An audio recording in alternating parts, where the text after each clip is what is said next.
لبيك لبيك لا شريك لك لبيك إن الحمد والنعمة لك والملك لا شريك لك لبيك اللهم لبيك لبيك لا شريك لك لبيك إن الحمد والنعمة لك والملك لا شريك لك.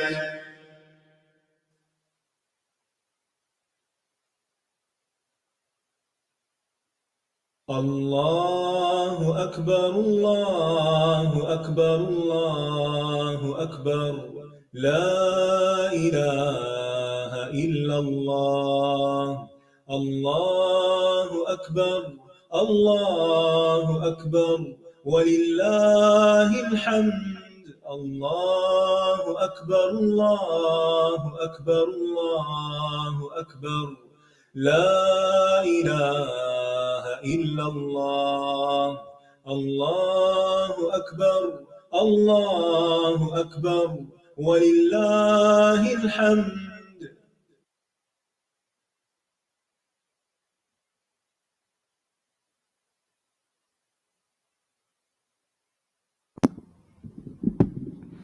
السلام علیکم ورحمۃ اللہ وبرکاتہ. نحمده ونصلي على رسوله الكريم اما بعد فاعوذ باللہ من الشیطان الرجیم بسم اللہ الرحمن الرحیم رب اشرح لي صدری ويسر لي امری واحلل عقدۃ من لسانی یفقہوا قولی. حج پروگرام کے سلسلے میں آج ہم انشاءاللہ یوم الترویہ اور یوم عرفہ کے بارے میں پڑھیں گے. ارشاد باری تعالیٰ ہے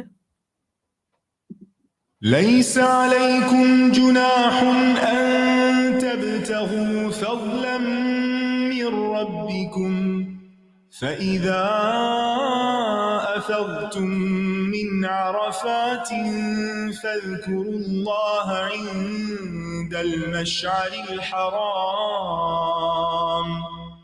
واذكروه كما هداكم وإن كنتم من قبله لمن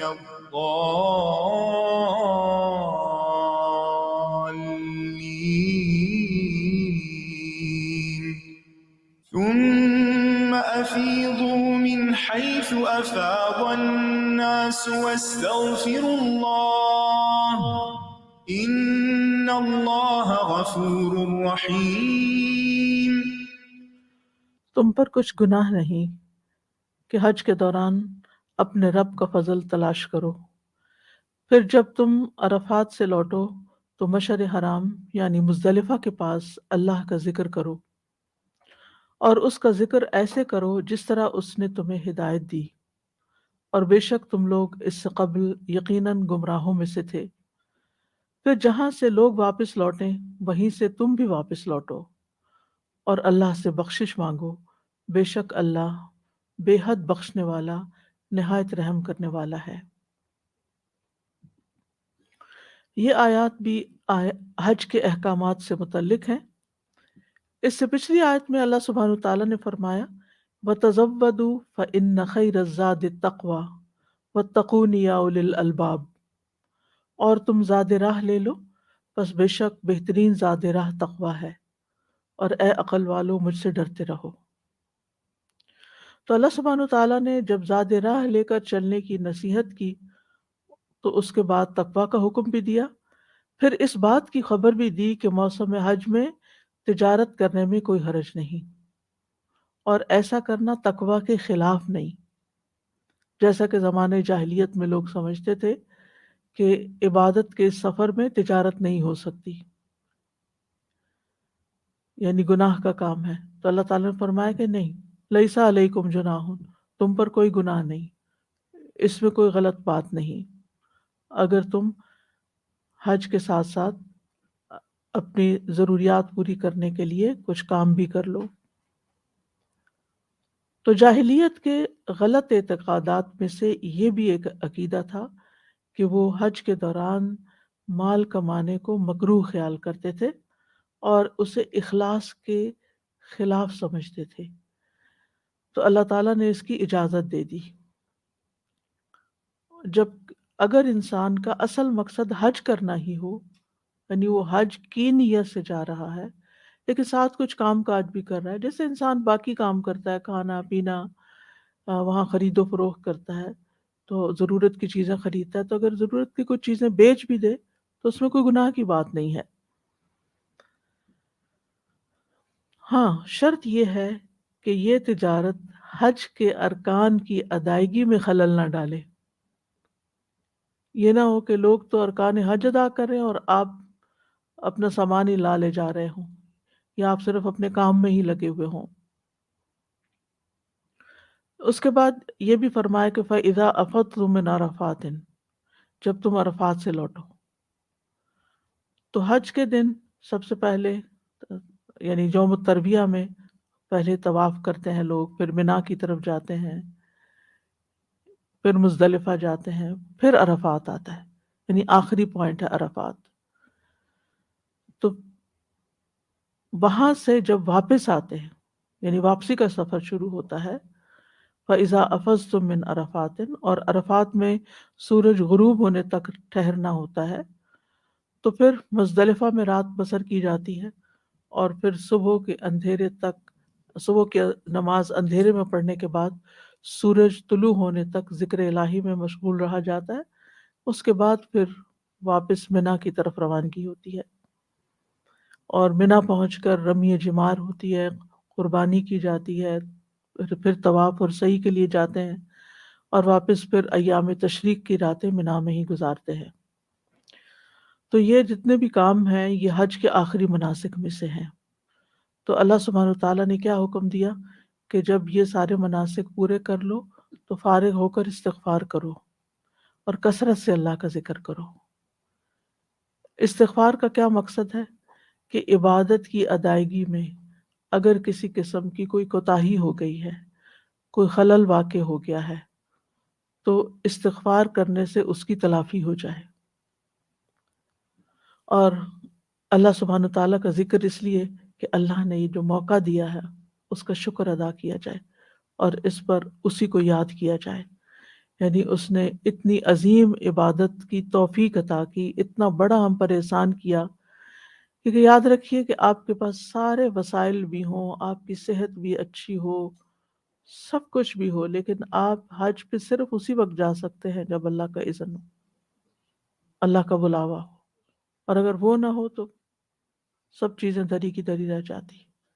تو اس لیے جن کو اللہ نے بلا لیا اور جو وہاں پہنچ گئے، تو پھر وہ پہنچ کر اللہ تعالیٰ کی اس نعمت اور اس احسان کو نہ بھولے، اس کو یاد رکھے اور اس پہ شکر ادا کرے۔ اور شکر ادا کرنے کے کاموں میں سے ایک کام کثرت سے اللہ کا ذکر کرنا ہے، ان دنوں میں اللہ سبحانہ تعالیٰ کی طرف متوجہ رہنا ہے۔ اگرچہ تجارت کو حلال قرار دیا گیا یا کسی بھی اور کام کو جس سے انسان کو کچھ مالی فائدہ ہو، لیکن پھر بھی انسان کی توجہ جو ہے وہ اپنے رب کی طرف رہے، ذکر کی طرف رہے۔ تو پہلی اس آیت میں فرمایا لیس علیکم جناح ان تبتغوا فضلا من ربکم، تم پر کوئی گناہ نہیں، یعنی تمہارا جو خیال ہے کہ یہ گناہ کا کام ہے تو یہ گناہ کا کام نہیں ہے۔ کیا؟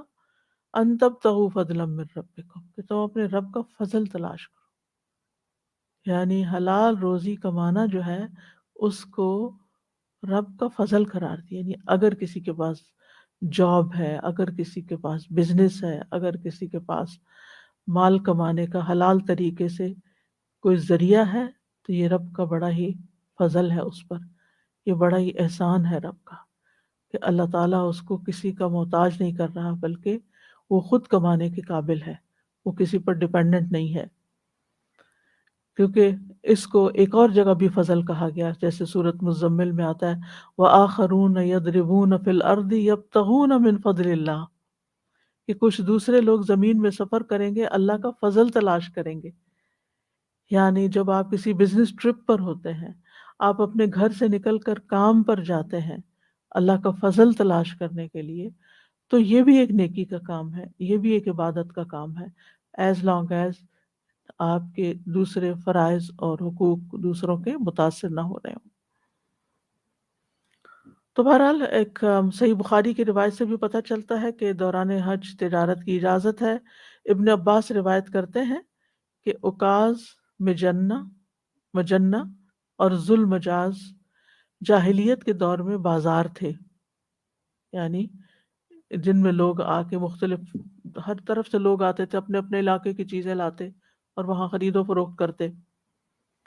تو جب اسلام کا دور آیا تو کچھ لوگوں نے ان بازاروں میں حج کے موقع پر کاروبار کرنا گناہ سمجھا، تو اس پر یہ آیت نازل ہوئی کہ لیس علیکم جناح ان تبتغوا فضلا من ربکم، کہ اس میں کوئی حرج نہیں کہ ایام حج میں اپنے رب کا فضل تلاش کرو۔ اسی طرح مسند احمد کی روایت ہے، ابو امامہ تیمی کہتے ہیں کہ میں نے ابن عمر رضی اللہ عنہما سے پوچھا کہ ہم لوگ کرائے پر چیزیں لیتے دیتے ہیں، کیا ہمارا حج ہو جائے گا؟ یعنی حج کے موقع پر ہم چیزیں کرائے پر دیتے ہیں، یعنی مثال کے طور پر گاڑی ہے کوئی چلا رہا ہے، یا اس نے اپنی رینٹ کار کسی کو دی ہے، وہ اس طرح کا بزنس کو کرتا ہے، یا اور کئی چیزیں ہو سکتی، روم رینٹ کرتے ہیں جی، یا خیمے دیتے ہیں اور چیزیں، تو کیا اس میں کوئی حرج ہے؟ کیا انہوں نے پوچھا ابو امامہ نے، کیا ہمارا حج ہو جائے گا اگر ہم نے حج کے موقع پر لوگوں کو کچھ سروس دے کر پیسے لے لیے؟ انہوں نے فرمایا کیا تم بیت اللہ کا طواف نہیں کرتے؟ کیا تم میدان عرفات نہیں جاتے؟ کیا تم جمرات کی رمی نہیں کرتے؟ کیا تم اپنے سروں کو نہیں منڈواتے؟ تو وہ کہتے ہیں ہم نے کہا کیوں نہیں؟ ابن عمر نے فرمایا نبی صلی اللہ علیہ وسلم کے پاس بھی ایک آدمی نے آ کر یہی سوال کیا تھا جو تم نے مجھ سے کیا ہے، تو نبی صلی اللہ علیہ وسلم نے اس کو کوئی جواب نہیں دیا، یہاں تک کہ آپ کے پاس جبریل علیہ السلام آئے اور یہ آیت لے کر نازل ہوئے لیس علیکم جناح ان تبتغوا فضلا من ربکم۔ تو اللہ سبحانہ تعالیٰ کی طرف سے اذن آیا وحی کے ذریعے نبی صلی اللہ علیہ وسلم کو، آپ نے اپنے صحابہ کو بتایا، صحابہ نے پھر آگے کی جنریشن کو یہ پاس کیا، اور ویسے بھی قرآن میں یہ حکم محفوظ ہے۔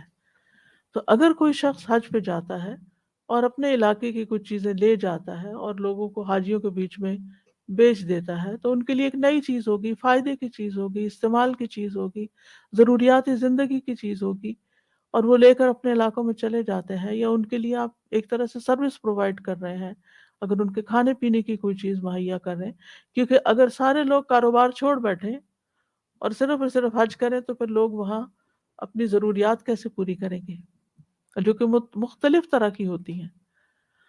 اور اگر وہ لوگ سروس پرووائڈ کر رہے ہیں لیکن بیچارے حج کے بغیر ہی سب کچھ کر رہے ہیں اور اسے حاجیوں کو دیکھ رہے ہیں یہ نیکی کما رہے ہیں اور ہم دنیا کما رہے ہیں، تو وہ بھی ایک طرح سے ایک انسان کے اندر اپنے اندر ایک گلٹ محسوس ہوتا ہے کہ میں پیچھے رہ گیا ہوں اور میں وہ نہیں کر رہا جو دوسرے کر رہے ہیں۔ تو ایسی صورت میں پھر اجازت دے دی گئی۔ اس میں آپ دیکھیں جیسے رمضان کی راتوں میں بیویوں کے پاس جانا جو تھا وہ ابتدا میں اس کے بارے میں کوئی واضح حکم نہیں تھا، تو اور ویسے بھی رات کے یعنی ایک دفعہ صرف کھانے کی اجازت تھی اور پھر اس کے بعد دوبارہ روزہ شروع ہو جاتا تھا۔ تو اللہ سبحانہ تعالیٰ نے حکم کو واضح کر دیا اور فرمایا کہ تم اس سے پہلے اپنے نفسوں سے خیانت کر رہے تھے۔ تو یہ اپنے نفس کے ساتھ خیانت ہوتی ہے کہ جس میں انسان کسی چیز کو ڈاواڈول ہو کے کرتا ہے، یا سمجھتا ہے یہ نیکی ہے، کبھی سمجھتا ہے نہیں ہے، کبھی سمجھتا ہے یہ گناہ ہے، پھر کہتا ہے نہیں گناہ نہیں ہے۔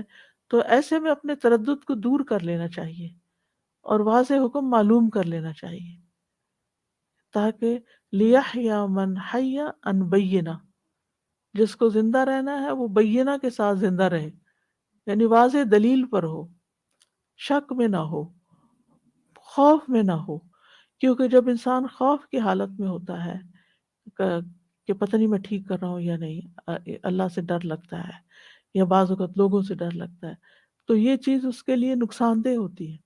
اس میں انسان کا دل نہ کسی نماز میں لگتا ہے نہ کسی اور نیک کام میں لگتا ہے۔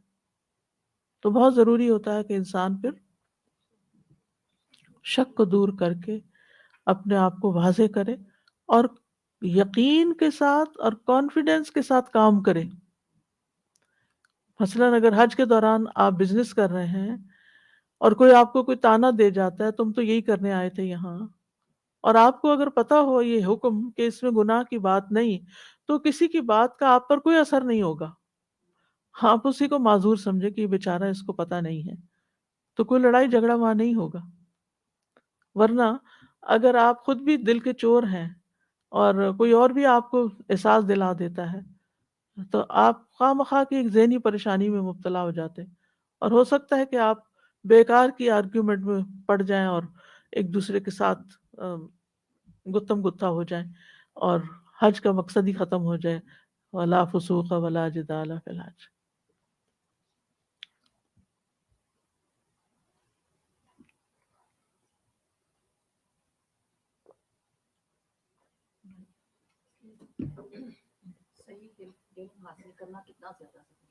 جی اس سے یہی پتہ چلتا ہے کہ صحیح علم اور علم الیقین حاصل کرنا کس قدر ضروری ہے.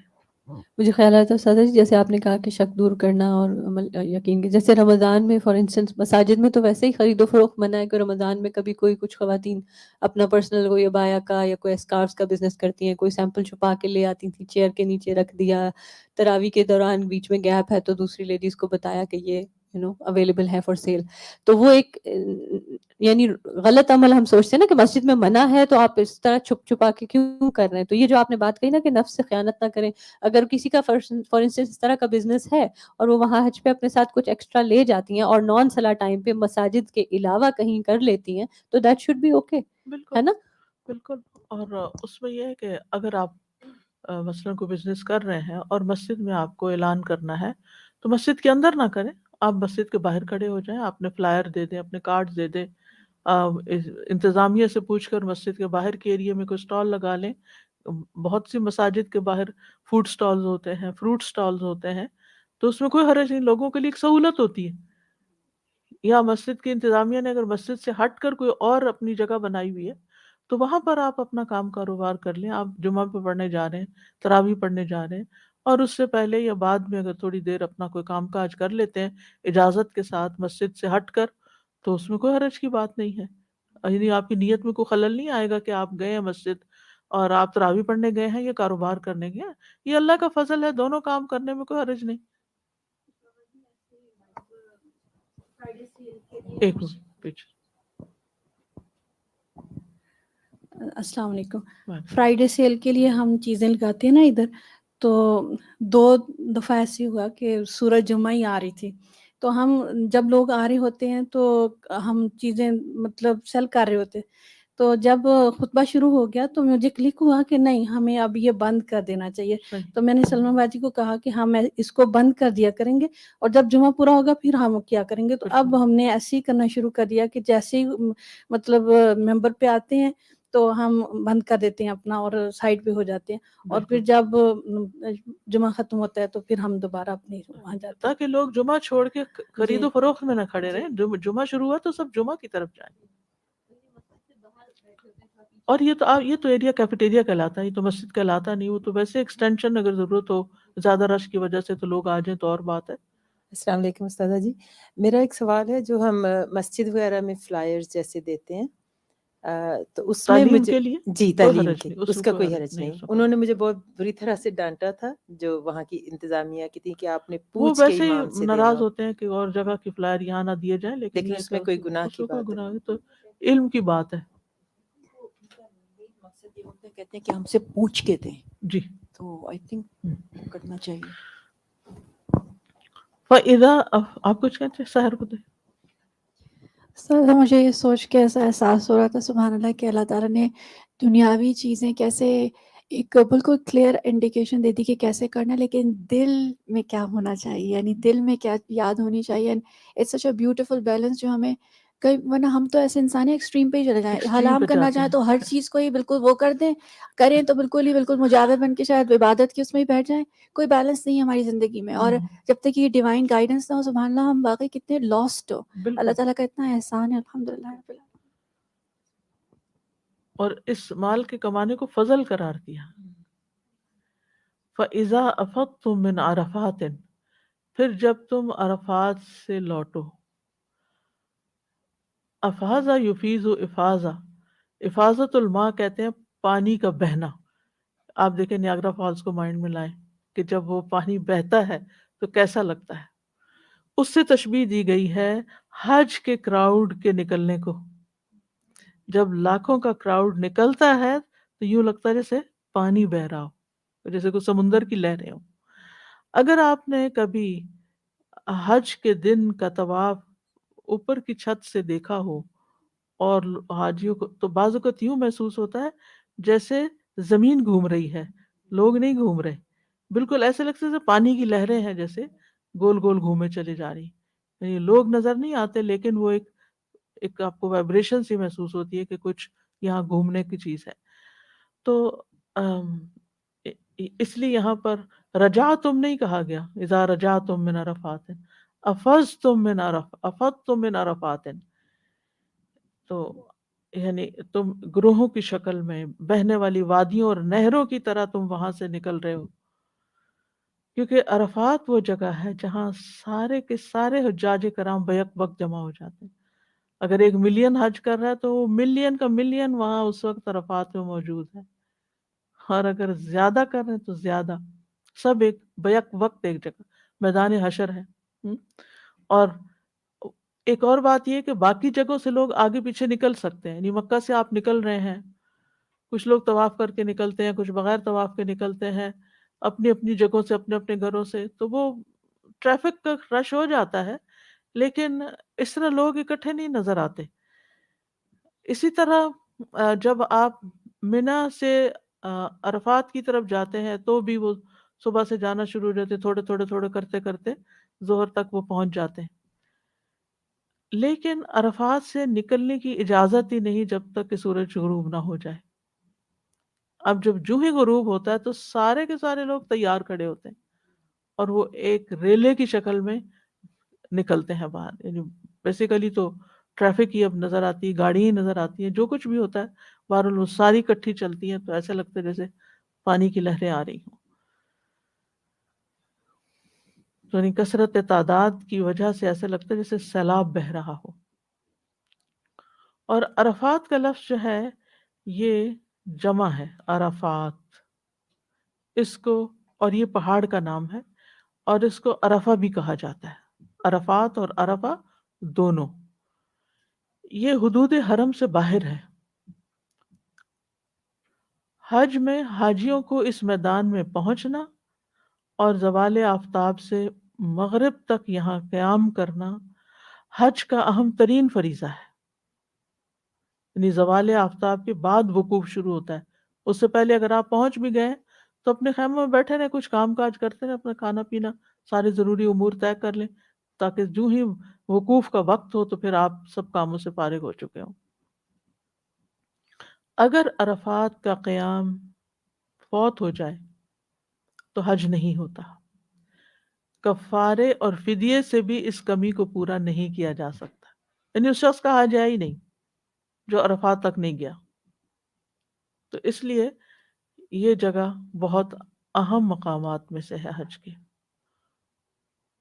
عرفات کی وجہ تسمیہ کیا ہے؟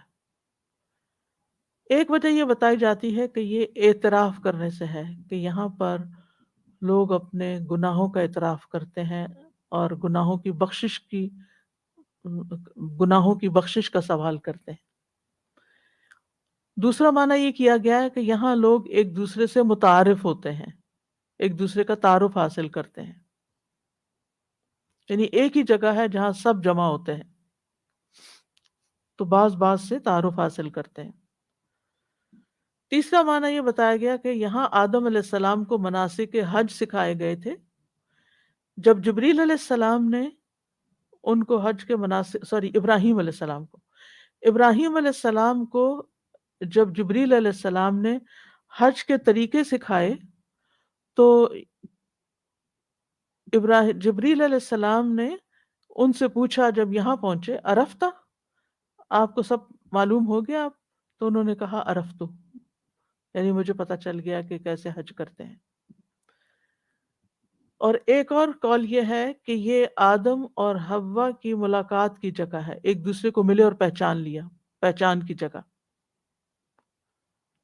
یعنی آدم اور حوا کو جب زمین پہ اتارا گیا تو وہ اس جگہ پر ایک دوسرے کو ملے تھے. پانچواں معنی یہ بیان کیا جاتا ہے کہ یہ جگہ عام جگہوں سے بلند ہے، اور اونچی جگہ کو عرف کہا جاتا ہے، عرف الدیک، مرغے کی کلغی، اور آراف کا ذکر قرآن مجید میں آتا ہے.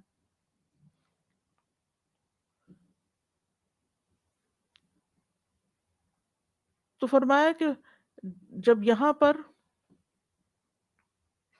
تم پہنچ گئے اور پھر یہاں سے لوٹنے لگے ہو، واپس نکل رہے ہو، تو پھر کہاں جاؤ گے؟ فَاذْكُرُوا اللَّهَ عِنْدَ الْمَشْعَرِ الْحَرَامِ، تو تم اللہ کو یاد کرو مشعر حرام کے پاس. عرفات مشعر حلال ہے کیونکہ ہل میں ہے.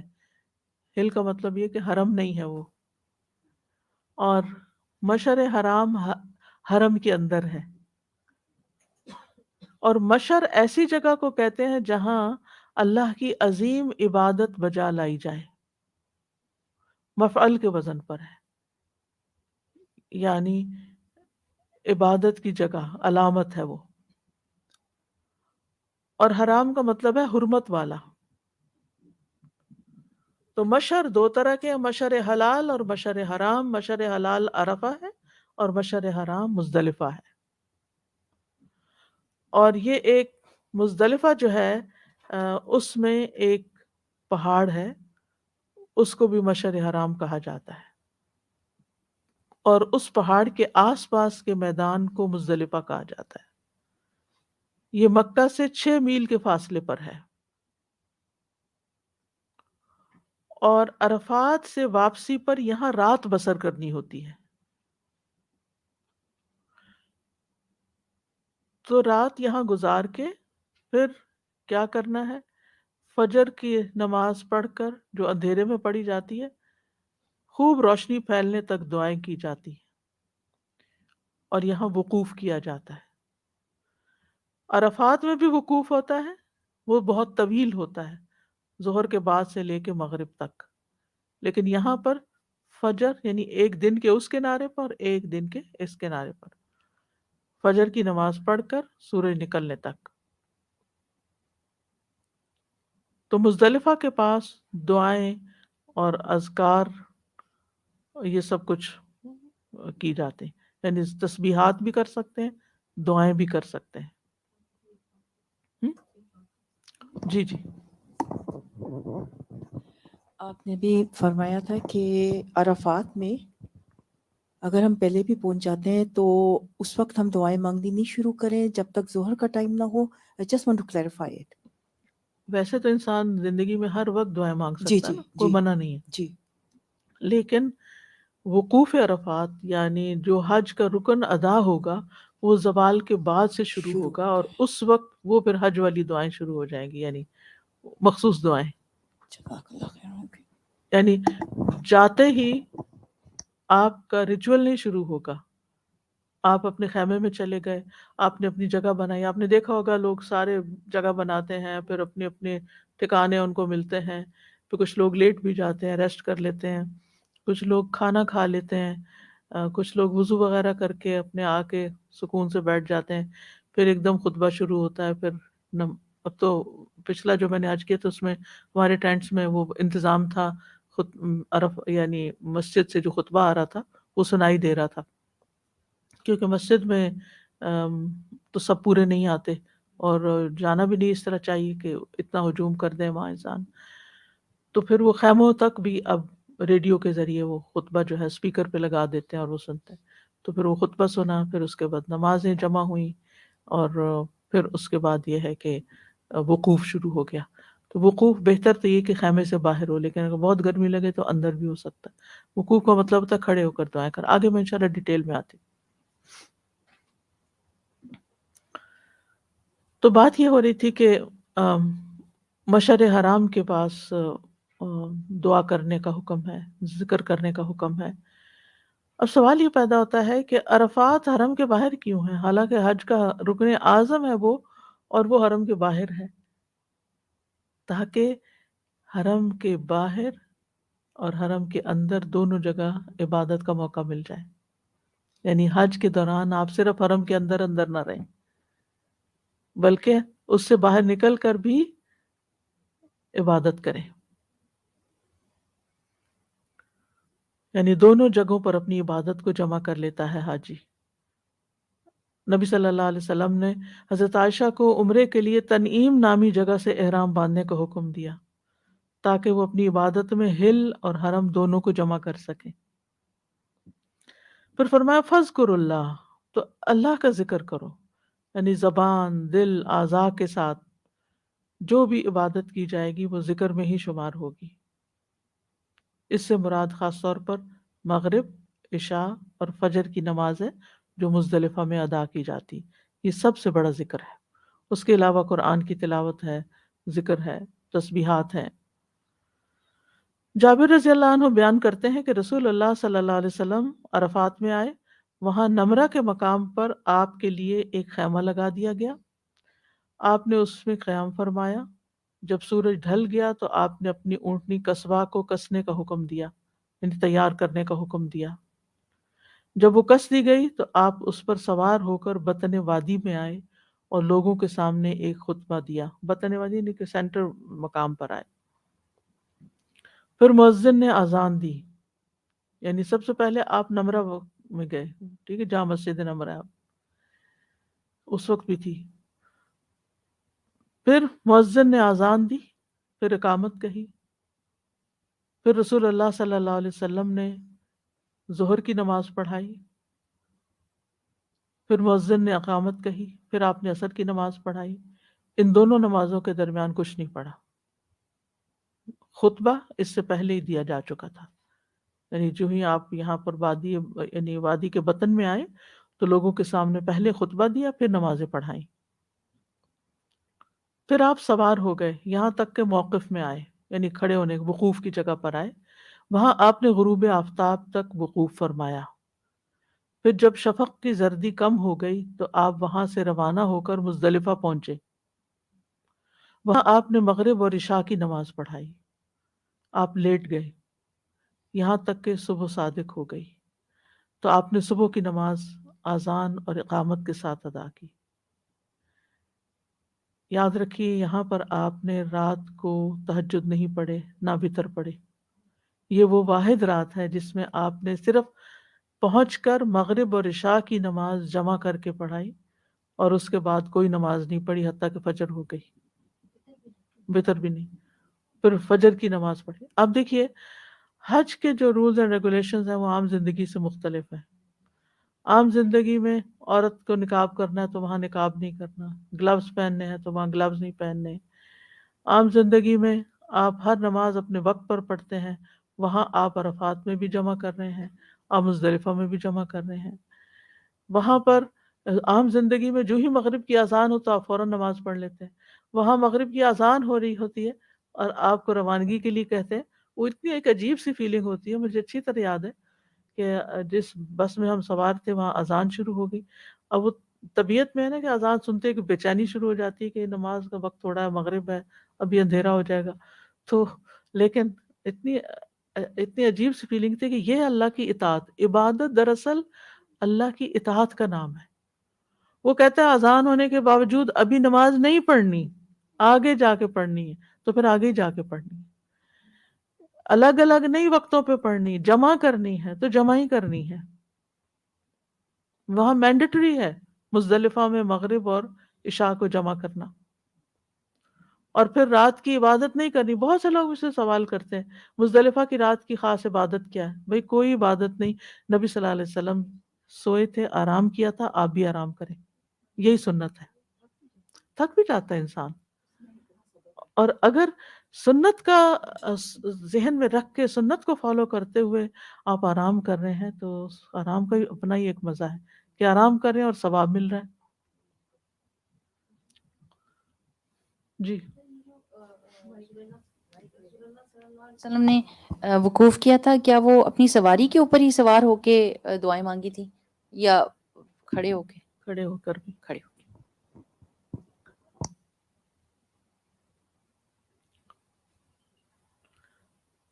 پھر آپ قصواء پر سوار ہو گئے اور مشعر حرام پہنچ کر قبلہ رو ہو گئے، یعنی جہاں اترے ہوئے تھے وہاں سے مشعر حرام پہاڑ کے پاس آئے اور قبلہ رو ہوئے، وہاں بھی آپ نے وقوف کیا۔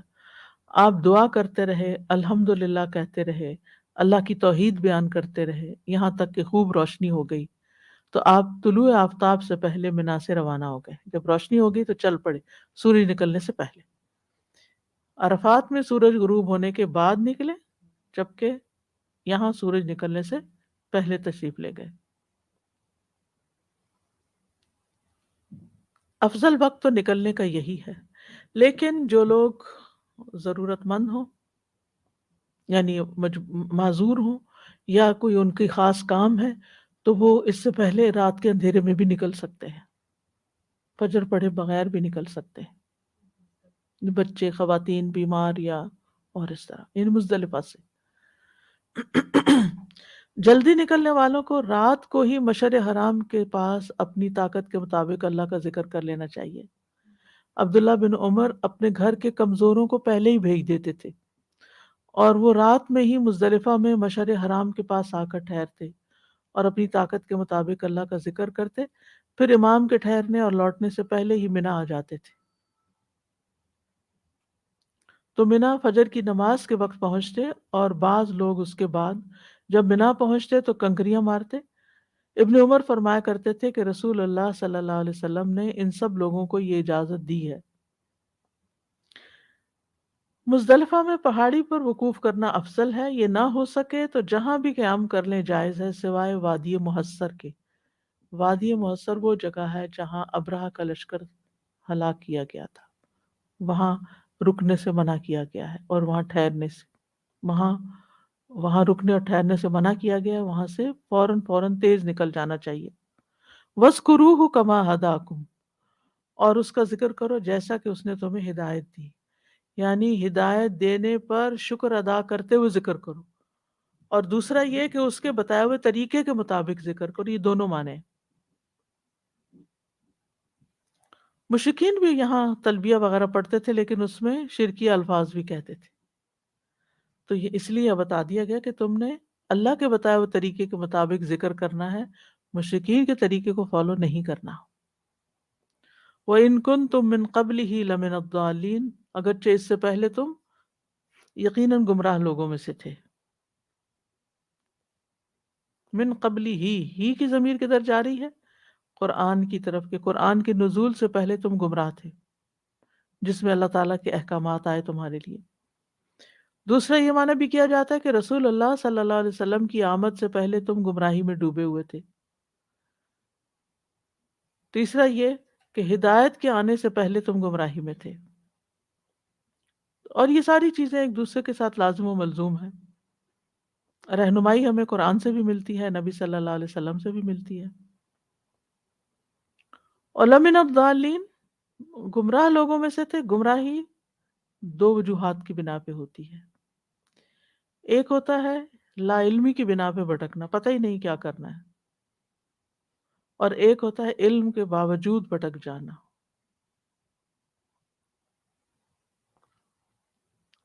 لا علمی کی وجہ سے وہ شخص گمراہ ہوتا ہے جو حق کو جانتا ہی نہیں، علم ہی کوئی نہیں اس کے پاس،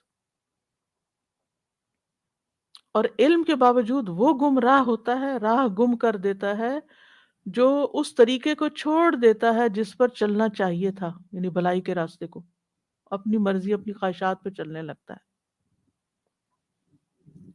تو اس دین کے آنے سے پہلے عرب کے لوگ کچھ تو جانتے ہی نہیں تھے، اور کچھ جانتے تھے لیکن اپنے آباء و اجداد کی پیروی کرتے تھے۔ مثلا قریش کے لوگ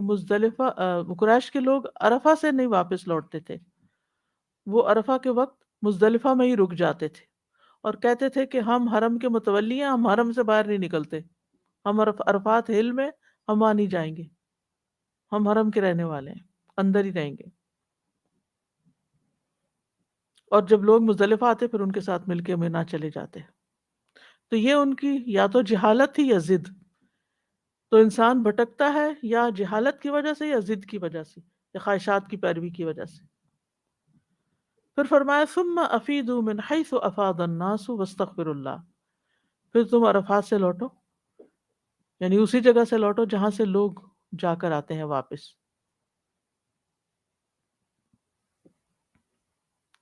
تو سب کو حکم دے دیا گیا کہ وہ عرفات ضرور جائیں.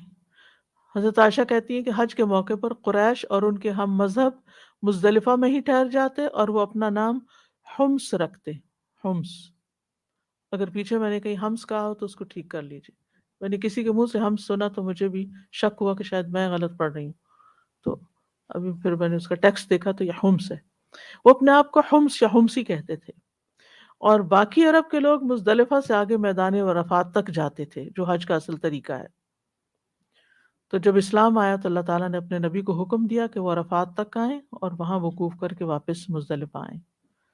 تو یہاں اس کا مطلب یہی ہے، ثم افیدوا من حیث افاض الناس واستغفروا اللہ، اور اللہ سے بخشش مانگو تاکہ تمہارے گناہوں کو ڈھانک دیا جائے، کیونکہ گناہ انسان کے لیے دنیا اور آخرت دونوں میں رسوائی کا باعث ہوتے ہیں، مصیبت کا باعث ہے، تکلیف کا باعث ہے. ان اللہ غفور الرحیم، بے شک اللہ تعالیٰ غفور الرحیم ہے. یہ یقین رکھ کے اللہ سے دعا کرو. اور غفور جو ہے یہ مبالغے کا صیغہ ہے، کثرت سے بخشتا ہے، بہت اور زیادہ تعداد میں لوگوں کو معاف کر دیتا ہے، خاص طور پر عرفات کے دن جو حج پہ جاتے ہیں. اور رحیم کا مطلب ہے بہت رحم کرنے والا، یعنی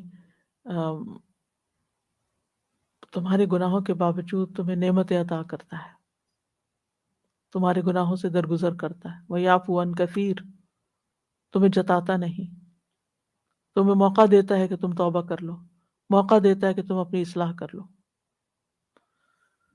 تو ان آیات سے جو فوائد حاصل ہوتے ہیں ان میں سب سے پہلی بات یہ کہ حج میں تجارت کرنا منع نہیں، لیکن مقصد حج ہو نہ کہ تجارت.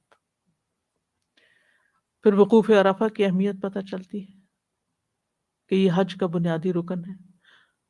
مزدلفہ کے وقوف کے بارے میں پتہ چلتا ہے کہ وہاں اللہ کا ذکر کرنا چاہیے. پھر یہ کہ اللہ کا ذکر شکرانے کے طور پر یا پھر اللہ کے بتائے ہوئے طریقے کے مطابق کرنا چاہیے. فَاذْكُرُوا اللَّهَ كَمَا عَلَّمَكُمْ، جیسے سورۃ البقرہ میں آتا ہے. اور عبادت کے بعد استغفار اور اللہ کا ذکر کرتے رہنا چاہیے. یہ نہیں سوچنا چاہیے، کسی تکبر اور غرور میں مبتلا نہیں ہونا چاہیے کہ میں نے تو حج کر لیا، اب میں تو پاک ہو گیا گناہوں سے، اب کیا مزید استغفار کرنی، اب اور کیا گناہوں کی معافی مانگنی، میرے تو گناہ پہلے ہی معاف ہو گئے. تو یہ دھوکہ نہیں ہونا چاہیے. اب انہی احکام کو تھوڑے سا ترتیب کے ساتھ دیکھ لیتے ہیں تاکہ بات اچھی طرح واضح ہو جائے، کیونکہ یہ احکامات ایسے نہیں ہے کہ ایک دفعہ پڑھنے سے یا ایک دفعہ سننے سے راسخ ہو جائیں ذہن میں، پھر بھی اشکالات رہ جاتے ہیں. تو اس لیے ترتیب سے اب کچھ چیزیں. حج شروع ہوتا ہے 8 تاریخ سے، 8 ذوالحجہ سے، جس کو یوم الترویہ کہتے ہیں. عرب کے لوگ حج کے سفر میں روانہ ہونے سے پہلے اس دن اونٹوں کو خوب پانی پلاتے، سیراب کرتے. تو ترویہ کہتے ہیں سیرابی کو، یعنی یہ سیرابی کا دن ہے. یوم الترویہ سے ایک دن پہلے حج کے مناسک کو دہرا لینا چاہیے، یعنی اپنے گروپ کے اندر بیٹھ کے یا کتاب پڑھ کے یا کوئی لیکچر سن کے ساری چیزوں کو دوبارہ ریمائنڈ کر یعنی ریوائز کر لینا چاہیے. ابن عمر کہتے ہیں کہ نبی صلی اللہ علیہ وسلم نے یوم الترویہ سے ایک دن پہلے لوگوں کو خطبہ دیا اور ان کو ان کے مناسک سکھائے، ٹریننگ دی، یس، کہ کیسے حج کرنا ہے. تو اس کام کو بھی سنت سمجھ کے کیا کریں. جانے والوں کو اگر آپ تربیت دیتے ہیں کہ وہ حج کا طریقہ سیکھ کر جائیں، کیونکہ آپ نے فرمایا تھا خذوا عنی مناسککم. حج تمتع کرنے والے غسل کر کے احرام باندھیں، یہ افضل ہے. رسول اللہ صلی اللہ علیہ وسلم نے فرمایا جو لوگ میقات کے اندر رہتے ہوں وہ اپنے رہنے کی جگہوں سے احرام باندھیں، حتیٰ کہ مکہ کے لوگ مکہ سے ہی احرام باندھیں، اور احرام باندھتے ہوئے پہلے غسل کر لیں. یہ حدیث میں نہیں ہے لیکن افضل یہی ہے. یعنی جہاں آپ کسی ہوٹل میں ٹھہرے ہوئے ہیں یا کسی کے گھر میں ٹھہرے ہوئے ہیں یا کسی خیمے میں ٹھہرے ہوئے ہیں یا مسجد کے صحن میں آپ نے کوئی ڈیرا لگایا ہوا اپنا، کوئی ٹھہرنے کی رہنے کی جگہ نہیں. پہلے تو یہ بہت ہوتا تھا کہ بہت سے لوگ جب وہ تصریح اور ان چیزوں کی کوئی وہ نہیں تھی، رکاوٹ نہیں تھی، ہر ایک کو حج کرنے کی اجازت تھی، خصوصاً سعودی عرب کے اندر سے، تو ہر طرح کے لوگ آ جاتے تھے جن کے پاس کوئی حملہ کہتے ہیں، کوئی گروپ ہوتا تھا یا نہیں ہوتا تھا، تو وہ اپنے اون پر حج کرتے تھے. اگر پیسے نہیں بھی تو وہ اپنا سامان تھوڑا سا اپنے اوپر لاد لیتے اور پھر کہیں بھی سو جاتے، لیٹ جاتے، اور پھر پیدل حج کر لیتے. اور وہاں کھانا پینا فری بھی بٹ رہا ہوتا ہے، وہ کھا پی کے تو منیمم اس میں حج کر لیتے تھے. لیکن پھر آپ کو پتا ہے کہ ایک موقع پر بہت اسٹیمپیڈ ہوئی تھی اور بہت سے لوگ مارے بھی گئے تھے کہ جنہوں نے منا سے نکلنے کے لیے سامان اپنا ساتھ ہی اٹھا لیا تھا اور رمی جمار کر رہے تھے. تو وہ جب دھکا پڑا تو سامان، آپ کو پتا ہے کہ انسان کی پش اور ہوتی ہے، اور اگر سامان کے ساتھ کوئی پش کرے تو پھر ٹھہرنا مشکل ہو جاتا ہے. تو اس کے بعد پھر سخت پابندی لگ گئی. تو اب اس کا کل مجھے کسی نے کلپ بھیجا کہ حرم کے باہر انہوں نے اسی طرح کی اسکین مشینیں لگا دی ہیں جیسے ایئرپورٹس پہ ہوتی ہے نا، آپ اپنا کارڈ ڈالتے ہیں تو وہ آپ کے لیے دروازہ کھل جاتا ہے، پھر آپ اندر جاتے ہیں. کہ جس کے پاس وہ کارڈ نہیں ہے، تصریح نہیں ہے، وہ جا نہیں سکتا.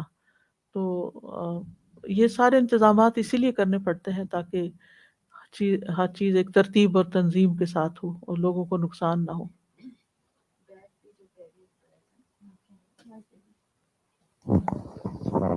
طواف کے دوران نا بیگ نہیں اٹھانے دیتے جو پیچھے، پھر بھی لوگ نہیں سنتے، لیکن وہ اتنا تکلیف دہ ہوتا ہے نا پیچھے والوں کے لیے بھی اور اپنے لیے بھی. تو وہ اتنے بڑے بڑے بیگز انہوں نے بیک پیکس اٹھائے ہوتے ہیں، تو وہ بھی کیونکہ جب وہ قریب منع آتے کرتے ہیں تو اس سے ٹکرا جاتے ہیں. اور تو یاد رکھیے کہ اب کسی میقات پہ نہیں جانا. حج کا احرام مکہ کے اندر سے ہی باندھا جائے گا. جابر بن عبداللہ نے نبی صلی اللہ علیہ وسلم کے ساتھ حج کیا تھا. وہ کہتے ہیں کہ آپ نے صحابہ سے فرمایا، بیت اللہ کے طواف اور صفا مروہ کی سعی کے بعد اپنے احرام کھول ڈالو، بال ترشوا لو، یوم الترویہ تک برابر اسی طرح حلال رہو، پھر یوم الترویہ میں مکہ ہی سے حج کا احرام باندھو. دوسری چیز یہ کہ وقت سے پہلے احرام نہیں باندھنا، 7 تاریخ کو نہیں باندھنا. یا یہ نہیں کہ آپ نے تمتع کیا تو اس کے بعد کہیں کہ اب کیا احرام کھولنا، 1-2 دن رہتے ہیں، یہی ٹھیک ہے چلتا جائے. عبید بن جریج سے روایت ہے کہ انہوں نے عبداللہ بن عمر سے کہا، اے ابو عبد الرحمن، میں نے آپ کو 4 ایسے کام کرتے ہوئے دیکھا ہے جنہیں آپ کے ساتھیوں کو کرتے ہوئے نہیں دیکھا. ان میں سے ایک کام یہ کہ میں نے دیکھا کہ جب آپ مکہ میں تھے لوگ ذی الحجہ کا چاند دیکھتے ہی احرام باندھ لیتے ہیں اور آپ 8ویں تاریخ تک احرام نہیں باندھتے. عبداللہ نے جواب دیا رضی اللہ عنہ کہ احرام باندھنے کا معاملہ یہ ہے کہ میں نے رسول اللہ صلی اللہ علیہ وسلم کو اس وقت تک احرام باندھتے ہوئے نہیں دیکھا جب تک آپ کی اونٹنی آپ کو لے کر نہ چل پڑتی. چادریں تو پہن لیتے تھے لیکن اونٹنی چلتی تو آپ تلبیہ پکارتے تھے اور اللہم لبیک اللہم حجن یا عمرۃ. یعنی نیت وہاں سے شروع ہوتی ہے جہاں سے آپ میقات کراس کرنے لگتے ہیں عمرے میں، اور حج کے موقع پر جہاں آپ کی سواری چلی تو آپ نے نیت کر لی. سواری چلے تو پھر، کیونکہ نبی صلی اللہ علیہ وسلم کی سنت یہی ہے. مسروق بیان کرتے ہیں انہوں نے حضرت عائشہ سے دریافت کیا، اے ام المومنین، بعض لوگ اپنی قربانی کے جانور کسی اور شخص کے ہمراہ مکہ بھیج دیتے ہیں اور یہ کہتے ہیں کہ جب یہ فلاں جگہ پہنچ جائے تو جانور کے گلے میں ہار ڈال دینا. جب یہ فلاں جگہ پر پہنچتا ہے تو اس وقت تک وہ جس نے قربانی کا جانور بھیجا حالت احرام میں رہتا ہے جب تک لوگ احرام کھول نہیں دیتے. مسروق کہتے ہیں میں نے پردے کے پیچھے سے حضرت عائشہ کی تالی بجانے کی آواز سنی. انہوں نے فرمایا، میں رسول اللہ صلی اللہ علیہ وسلم کی قربانی کے جانوروں کے لیے ہار بنایا کرتی تھی. آپ انہیں کعبہ یعنی مکہ بھیج دیتے تھے لیکن اپنے اوپر کوئی ایسی چیز حرام نہیں کرتے تھے جو کسی بھی شخص کے لیے اپنے اہل خانہ کے حوالے سے جائز ہو، یہاں تک کہ لوگ حج کرنے کے بعد واپس آ جاتے تھے. یعنی اگر آپ نہیں جا رہے حج کرنے اور آپ نے قربانی وہاں کروانی ہے، آپ کسی کے ہاتھ بھیج دیتے ہیں تو یہاں گھر میں احرام پہن کے بیٹھنے کی ضرورت نہیں ہے. ٹھیک ہے، احرام اسی وقت پہنا جائے گا جب آپ یوم التربیہ کو حج کے لیے نکل رہے ہیں. لبیک حجن کہہ کے حج کی نیت کرنی چاہیے. حضرت انس کہتے ہیں جب ہم مکہ آئے تو آپ نے لوگوں کو حکم دیا کہ جنہوں نے تمتع کا احرام باندھا ہے وہ کھول دیں سب نے احرام کھول دیا. پھر 8ویں تاریخ کو سب نے حج کا احرام باندھا اور پھر نبی صلی اللہ علیہ وسلم نے حج کیا اور اس وقت فرمایا اللہم حجۃ لا ریاء فیہا ولا سمعہ. ایک بار یہ کلمات بھی کہے. ٹھیک ہے، یعنی لبیک حجن بھی کہا اور اس کے ساتھ اللہم حجۃ لا ریاء فیہا ولا سمعہ. احرام پہنتے ہی تلبیہ کہتے ہیں. احرام پہنتے ہی تلبیہ کہا جائے گا لبیک اللہم لبیک لبیک لا شریک لک لبیک ان الحمد والنعمت لک والملک لا شریک لک. ابن عمر ذی الحجہ میں 8ویں تاریخ کو نماز ظہر پڑھنے کے بعد سواری پہ اچھی طرح بیٹھ جاتے تو لبیک شروع کرتے نبی صلی اللہ علیہ وسلم کی اتباع میں. حائضہ عورت بھی احرام پہنے گی اور حج کی نیت کرے گی. ٹھیک ہے، طواف کے علاوہ باقی سب کام کرے گی. یعنی کسی کے پیریڈز اس کو حج کی ادائیگی میں رکاوٹ نہیں ڈالتے. باقی سارے مناسک پیریڈز میں ادا ہو سکتے ہیں سوائے طواف کے. اور اس کے لیے بھی جس طرح کے اب حالات ہوئے تو بہت سے علماء اب اس بات کے قائل ہو گئے ہیں کہ اگر کسی کی فلائٹ مس ہو رہی ہے یا اس کے گھر والے اور سارے رک نہیں سکتے. آپ دیکھیے پہلے تو یہ ہوتا تھا کہ آپ نے اپنا خیمہ لا کے کہیں لگا دیا، آپ جتنے دن چاہیں رک جائیں. اب کیا آپ نے ہوٹل بک کیا ہوا ہے اور آپ جس دن چھوڑ رہے ہیں اس دن کسی اور نے اس کو بک کیا ہوا ہے، آپ ایکسٹینڈ بھی نہیں کر سکتے. ہوٹل چھوڑ دیں اور عورت کے پاک ہونے کا انتظار کرتے رہیں تو کہاں جائیں؟ آپ کو معلوم ہے کہ حج کے دنوں میں کہیں بکنگ نہیں ملتی، وہ تو پہلے 6 مہینے پہلے بکنگ کروا لی جاتی. پھر اگر آپ کا ایک گروپ ہے جس میں خاتون بھی ساتھ ہے اور خاتون ابھی طواف نہیں کر پا رہی تو آپ سب کو روک نہیں سکتے کیونکہ سب کی فلائٹ مس ہو گئی تو دوبارہ ری بکنگ پاسبل نہیں. یعنی بہت سی چیزیں جو آپ کے ہاتھ میں ہی نہیں. اور پھر یہ بھی نہیں ہو سکتا کہ اس سال حج نہیں ہو تو اگلے سال پھر آ جائیں، یہ بھی بہت مشکل ہے. فائنینشلی بھی بعض اوقات مشکل ہے، اور اگر وہ کوئی مسئلہ نہیں لوگ افورڈ کر بھی لیں تو بھی آپ کو تصریح نہیں ملے گی. تصریح کا مطلب ہے وہ پرمیشن کارڈ نہیں ملے گا کیونکہ 5 سال کے بعد دوبارہ وہ آپ کو کرنے دیتے ہیں. تو اس میں بہت سارے مسائل کھڑے ہو جاتے ہیں. اور طواف کے بغیر طواف کے بدلے میں آپ کوئی دم وغیرہ نہیں دے سکتے. لہٰذا علماء کیا کہتے ہیں کہ عورت اپنے آپ کو اچھی طرح پیک کرے اور طواف کر کے چلی جائے، وداع نہ کرے. ایک طواف کافی ہے، طواف حج، طواف افاضہ جس کو کہتے ہیں. وداع نہ کرے کیونکہ طواف وداع جو ہے وہ اس کے اوپر لازم نہیں ہے، اس کے بغیر بھی کام چلے گا. حضرت عائشہ فرماتی ہے میں نے رسول اللہ صلی اللہ علیہ وسلم کے ساتھ حجۃ الوداع میں احرام باندھا اور میں ان لوگوں میں شامل تھی جنہوں نے حج تمتع کی نیت کی تھی اور اپنے ساتھ قربانی کا جانور نہیں لائے تھے. پھر وہ حائضہ ہو گئی اور عرفہ کی رات آ گئی اور ابھی تک وہ پاک نہیں ہوئی تھی. اس لیے انہوں نے کہا اللہ کے رسول آج عرفہ کی رات ہے اور میں نے عمرے کا احرام باندھ کر تمتع کا ارادہ کیا تھا. آپ نے ان سے فرمایا اپنے سر کو کھول دو اور کنگھی کرو اور عمرے کو چھوڑ دو. میں نے ایسا ہی کیا، پھر میں نے حج پورا کر لیا.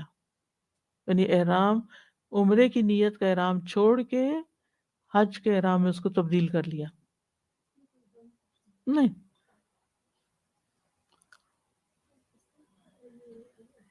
عورت کے لیے تو یہ والی ہے، لیکن اگر طواف کے لیے وضو ضروری ہے نا؟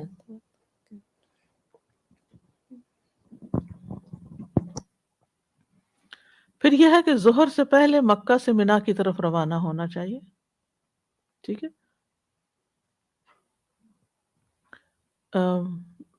ابن عمر ظہر پڑھ کے جاتے تھے، پہلے بھی جا سکتے ہیں، ظہر پڑھ کے بھی جا سکتے ہیں. ٹھیک ہے، ظہر تک وہاں پہنچ جائیں کیونکہ بعض لوگ 5 نمازیں وہاں پوری کرتے ہیں، اگلے دن فجر پڑھ کے پھر وہاں سے نکلتے ہیں. دونوں طرح جائز ہے۔ عبدالعزیز بن رفیع بیان کرتے ہیں کہ میں نے انس بن مالک سے پوچھا آپ صلی اللہ علیہ وسلم نے ظہر اور عصر کی نماز 8ویں ذی الحجہ میں کہاں پڑھی تھی؟ اگر آپ کو نبی صلی اللہ علیہ وسلم سے یاد ہے تو مجھے بتائیے۔ انہوں نے جواب دیا منا میں۔ منا میں 5 نمازیں قصر کر کے پڑھی جائیں گی، لیکن اپنے اپنے وقت پر ادا کی جائیں گی، جمع نہیں کی جائیں گی۔ یعنی آپ دیکھیے کہ عرفات میں آپ جمع کر رہے ہیں، مزدلفہ میں جمع کر رہے ہیں، منا میں نہیں جمع کر رہے، قریب قریب ہے سارے علاقے، مختلف طریقوں سے آپ کو پڑھایا جا رہا ہے، یعنی عبادت کروائی جا رہی ہے۔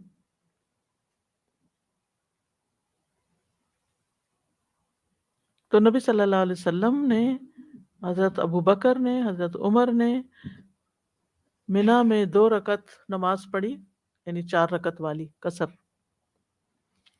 پھر یہ رات منا میں قیام کرنا ہوتا ہے، یعنی 9ویں کی رات جو ہے، 8 کا دن تو ختم ہو گیا، اب 9ویں کی رات شروع ہو رہی ہے۔ سمجھ آ گیا؟ ٹھیک۔ تو اب دوبارہ آپ بیت اللہ نہیں جائیں گے، اب آگے کا سفر ہے۔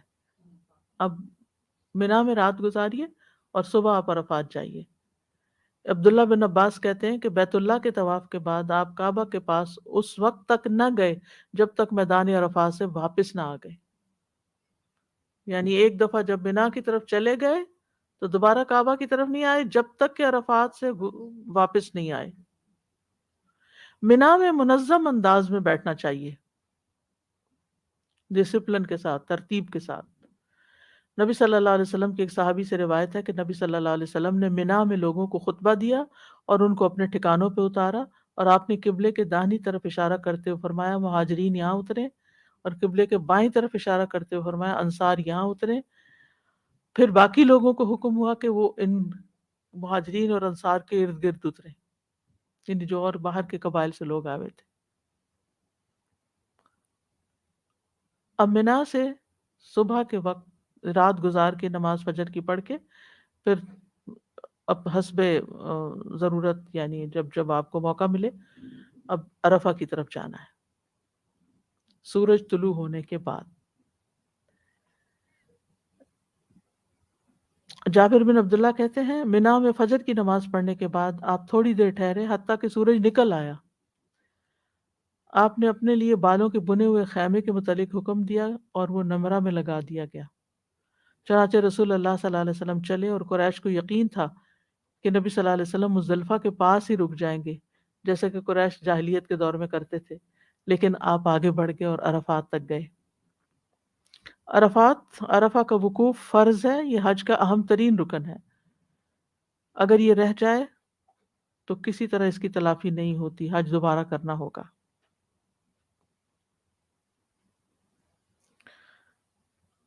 کچھ لوگ رسول اللہ صلی اللہ علیہ وسلم کے پاس آئے، انہوں نے آپ سے حج کے بارے میں پوچھا۔ آپ نے فرمایا حج عرفات میں ٹھہرنے کا نام ہے۔ جو شخص مزدلفہ کی رات یعنی 9 اور 10 کی درمیانی رات طلوع فجر سے پہلے میدان عرفات میں پہنچ گیا اس کا حج مکمل ہو گیا۔ یعنی ویسے تو افضل تو یہ ہے نا کہ غروب تک وہاں رہ کے پھر مزدلفہ میں آ جائے، لیکن اگر کسی وجہ سے کوئی سٹک ہو گیا اور نہیں پہنچ سکا تو وہ فجر کی نماز سے پہلے اگر عرفات پہنچ گیا تو اس کا حج ہو گیا۔ میدان عرفات کی اپنی ایک فضیلت ہے، قرآن مجید میں بھی اس کا ذکر ہے۔ لیس علیکم جناح ان تبتغوا فضلا من ربکم فاذا افضتم من عرفات، یعنی اس کا ذکر قرآن مجید میں ہوا ہے۔ یہی وہ میدان ہے جہاں اولاد آدم کو بکھیر کر عہد لیا گیا تھا۔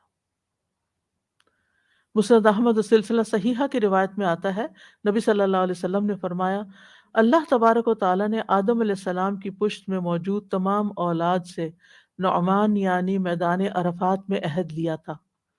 پھر اللہ نے ان کے صلب سے ان کی ساری اولاد نکالی جو اس نے پیدا کرنی تھی، اور اسے اپنے سامنے چھوٹی چھوٹی چیونٹیوں کی شکل میں بکھیر دیا، اول سے آخر تک سب انسانوں کو۔ یہ میدان عرفات میں ہی ہوا تھا۔ پھر ان کی طرف متوجہ ہو کر ان سے کلام کیا الستُ بربکم، کیا میں تمہارا رب نہیں ہوں؟ قالوا بلا، تو سب نے کہا تھا کیوں نہیں، شہدنا، ہم گواہی دیتے ہیں۔ میدان عرفات ابراہیم علیہ السلام کی وراثت ہے۔ یزید بن شعبان کہتے ہیں کہ ابن مربع انصاری ہمارے پاس آئے اور ہم عرفات میں ایسی جگہ اترے تھے جس کو امر امام سے دور خیال کر رہے تھے، تو انہوں نے کہا میں تمہاری طرف رسول اللہ صلی اللہ علیہ وسلم کا بھیجا ہوا قاصد ہوں، آپ فرماتے ہیں کہ تم اپنی نشانیوں کی جگہ کھڑے رہو کیونکہ تم اپنے والد ابراہیم علیہ السلام کی وراثت میں سے ایک وراثت پر ہو، یعنی اس جگہ وہ ٹھہرے تھے لہٰذا تم ان کی پیروی کرتے ہوئے یہاں ٹھہر رہے ہو۔ اس میدان میں کثرت سے لبیک پکارنی چاہیے۔ سعید بن جبیر کہتے ہیں میں مقام عرفات میں ابن عباس کے ساتھ تھا، انہوں نے فرمایا کیا معاملہ ہے کہ میں لوگوں کو لبیک کہتے ہوئے نہیں سن رہا، یہاں لوگ لبیک کیوں نہیں کہہ رہے؟ میں نے کہا لوگ معاویہ رضی اللہ عنہ سے خوف کرتے ہیں۔ بس ابن عباس اپنے خیمے سے باہر آئے اور کہا لبیک اللہم لبیک، پھر فرمایا ان لوگوں نے علی رضی اللہ عنہ کی دشمنی میں سنت کو چھوڑ دیا ہے۔ یعنی اس سے پتہ یہ چلتا ہے کہ عرفات میں لبیک کہنے میں اختلاف ہو گیا تھا۔ حضرت علی رضی اللہ عنہ اس کے قائل تھے، ان کے سیاسی مخالفین نے دینی مسائل میں بھی ان کی مخالفت شروع کر دی کہ جو کام وہ کرتے تھے وہ نہیں کریں گے۔ حالانکہ کسی بھی دور میں کسی کے ساتھ اگر آپ کے پولیٹیکل ڈفرینسز ہوں تو وہ آپ کی پرسنل لائف پر یا آپ کے جو دینی آپ کی سوچ ہے اس پر اثر انداز نہیں ہونا چاہیے، لیکن اب بھی آپ دیکھیں کہ لوگوں کا یہی ہوتا ہے، اگر ایک گھر میں دو مختلف پارٹیوں کے لوگ ہیں تو اس وجہ سے آپس میں میاں بیوی لڑ پڑتے ہیں۔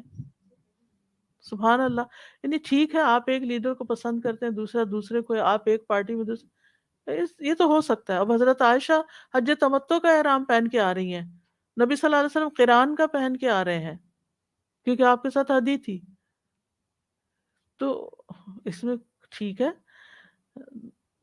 ایک ہی سفر پر میاں بیوی دونوں حسب ضرورت اپنے یعنی اپنی چوائس کے ساتھ کھانا بھی کھا سکتے ہیں، کوئی نماز بھی آگے پیچھے پڑھ سکتے ہیں، کچھ بھی کر سکتے ہیں جو حدود کے اندر ہو، لیکن اس کا یہ مطلب نہیں کہ اگر آپ نے کوئی کام پہلے کر لیا تو آپ دوسرے کے پیچھے پڑ جائیں، اور اگر کوئی شخص رخصت کے طریقے پہ عمل کر رہا ہے تو آپ اس کو کوسنا شروع کر دیں۔ ان چیزوں کو پرسنل نہیں لینا چاہیے، یہ نہیں سوچنا چاہیے کہ یہ میرے خلاف کسی نے کچھ کر دیا ہے، یعنی اگر کسی نے جلدی نماز پڑھ لی تو مجھے وہ شرمندہ کر رہا ہے کہ تم لیٹ کر رہے ہو، نہیں، اس کی چوائس ہے، وہ اس کو اچھا لگتا ہے وہ جلدی پڑھ لے، اول وقت میں پڑھ لے، آپ کو ہرانے کے لیے۔ تو کچھ لوگ ہر چیز کو جو کوئی نیکی کر رہا ہو اس کو اپنے خلاف سمجھنے لگتے ہیں، یہ نہیں زندگی میں ہونا چاہیے۔ تو بہرحال لبیک جو ہے یہ رمی تک، اگلے دن جب رمی ہوگی یوم النہر پہ، اس وقت تک وقفے وقفے سے کہتے رہنا چاہیے، عرفات ہو یا مزدلفہ، یہ جمہور کا مسلک ہے۔ بعض وہ کہا کہ نزدیک یوم عرفہ کی صبح کے بعد لبیک نہیں کہنا چاہیے، ان کے نزدیک وقوف شروع ہونے کے بعد لبیک نہ کہا جائے، لیکن جمہور کا مطلب ہے اکثریت جو ہے علماء کی وہ اس پر ہے کہ جب تک منا نہیں جاتے وہ لبیک کہتے رہیں۔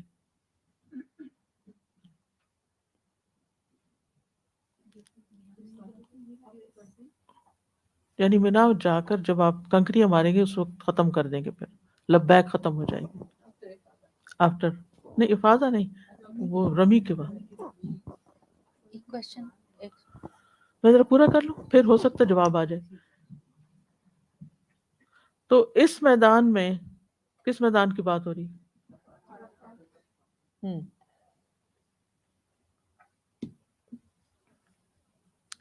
نمازوں کو جمع کیا جائے گا۔ اس کے علاوہ نبی صلی اللہ علیہ وسلم عرفات اور مزدلفہ کے علاوہ ہمیشہ نماز وقت میں پڑھتے تھے۔ اس میدان میں آخرت کو بھی یاد کرنا چاہیے۔ نبی صلی اللہ علیہ وسلم نے عرفات میں خطبہ دیا اور فرمایا لبیک اللہم لبیک انما الخیر خیر الآخرہ، کہ خیر تو آخرت کی خیر ہے۔ اس دن کے سورج کے غروب سے بھی سبق لینا چاہیے۔ عبداللہ بن عمر سے مروی ہے کہ وہ ایک مرتبہ عرفات میں وقوف کیے ہوئے تھے، انہوں نے سورج کو دیکھا جو غروب کے قریب ڈھال کی طرح لٹک آئے تھے، بالکل اندر جا رہا تھا، تو اس کو دیکھ کے رونے لگے، خوب روئے۔ ان کے پاس موجود ایک آدمی نے پوچھا اے ابو عبد الرحمن، آپ کے ساتھ مجھے کئی مرتبہ وقوف کا موقع ملا ہے لیکن آپ نے کبھی ایسا نہیں کیا، تو اس دفعہ آپ روئے کیوں ہیں؟ انہوں نے فرمایا کہ مجھے رسول اللہ صلی اللہ علیہ وسلم کی یاد آ گئی، وہ بھی میری اسی جگہ پر وقوف کیے ہوئے تھے. انہوں نے فرمایا تھا لوگوں تمہاری دنیا کی جتنی زندگی گزر چکی ہے اس کے بقیہ حصے کی نسبت صرف اتنی ہی ہے جتنی تمہارے اس دن کے بقیہ حصے کی گزرے ہوئے دن کے ساتھ. یعنی دنیا جب سے شروع ہوئی ہے تو وہ سارا وقت گزر چکا ہے، بس یہ آخری وقت رہ گیا. یعنی نبی صلی اللہ علیہ وسلم کے بعد پھر قیامت کے آنے میں زیادہ وقت نہیں ہوگا. عرفہ کے دن کی اپنی فضیلت ہے. میدان عرفات کی بات ہو رہی تھی، اب عرفہ کے دن کی کچھ فضیلت ہے. سورۃ البروج میں جو آتا ہے والسماء ذات البروج والیوم الموعود وشاہد و مشہود، تو یہ مشہود جو ہے یہ یوم عرفہ کا دن بھی قرار دیا گیا ہے.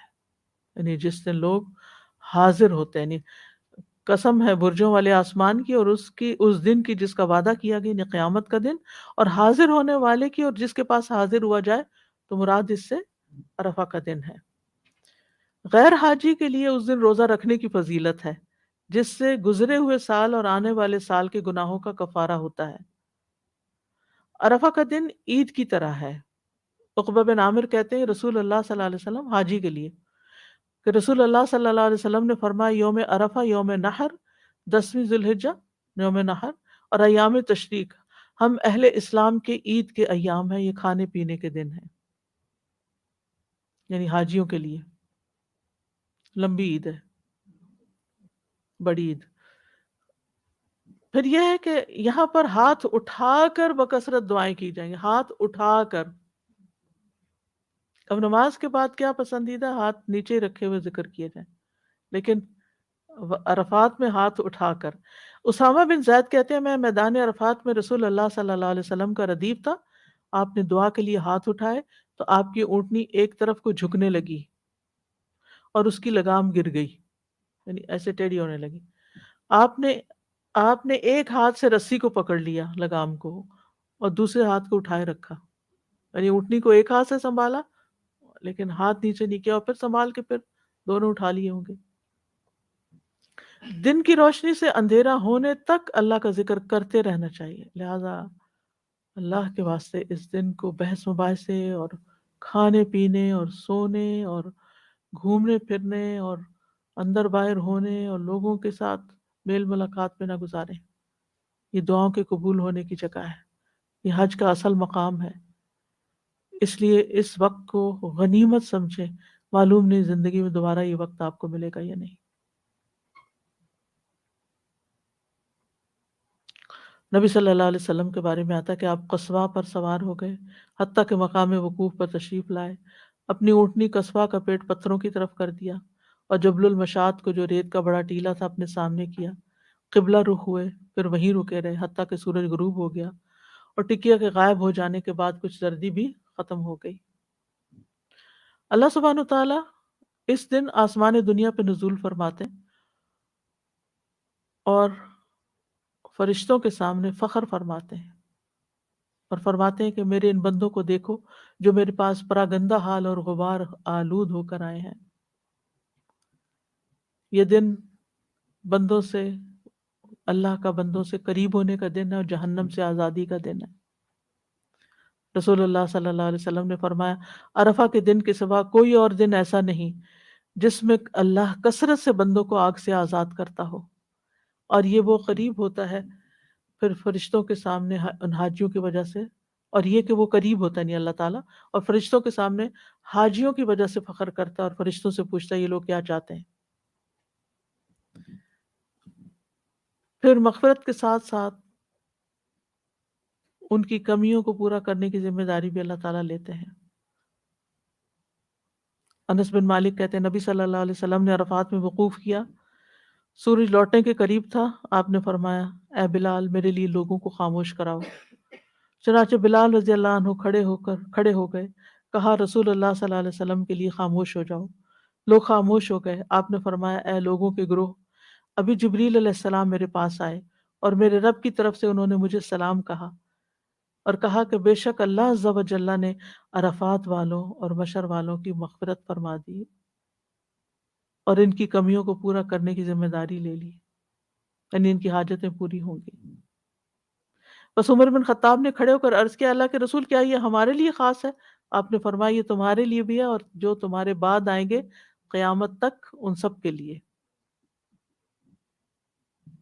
لہٰذا یہ وقت بے حد قیمتی، پوری زندگی کا سب سے قیمتی وقت سمجھیں اور خوب خوب دعائیں مانگیں. دعاؤں کی لسٹ پہلے سے ہی تیار رکھیں. قرآنی اور مسنون دعاؤں کے علاوہ اپنی ذاتی دعائیں جتنی بھی ہوں لکھتے جائیں لکھتے جائیں لکھتے جائیں. کوئی ڈائری بنا لیں، کوئی فون پہ ٹائپ کر لیں، کچھ بھی کر لیں تاکہ کچھ بھولے نہ. یہ دن اللہ کی رضا پانے کا دن ہے، جنت پانے کا دن ہے. رسول اللہ صلی اللہ علیہ وسلم نے فرمایا اور تمہارا عرفات میں وقوف کرنا تو اللہ عز و جل اپنے فرشتوں سے فرماتا ہے اے میرے فرشتوں، میرے بندے کس لیے آئے ہیں؟ وہ کہتے ہیں وہ تیری رضامندی اور جنت طلب کرنے کے لیے آئے ہیں. تو اللہ تعالیٰ فرماتا ہے میں اپنے نفس اور اپنی مخلوقات کو گواہ کرتا ہوں کہ میں نے ان کو بخش دیا ہے، میں نے ان کو بخش دیا ہے، اگرچہ ان کے گناہ زمانے کے دنوں کی گنتی کے برابر ہوں یا باریک باریک ریت کے ذروں کی طرح، باریک ریت کے ذروں کی طرح گناہ ہوں، وہ بھی میں نے بخش دیے. اور پھر حاجیوں کی تو بخشش ہوتی ہے، ان کی بھی ہو جاتی ہے جن کی وہ حاجی سفارش کرتے ہیں. لہٰذا وہاں صرف اپنے لیے دعا نہ کریں بلکہ اپنے پیاروں کے لیے بھی کریں، سب انسانوں کے لیے کریں.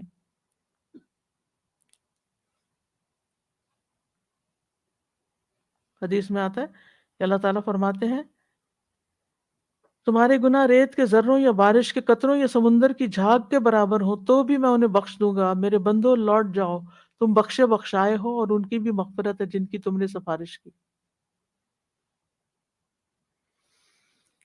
وقوف عرفہ میں تکبیرات پڑھنا اور تلبیہ پڑھنا خاص اذکار ہیں.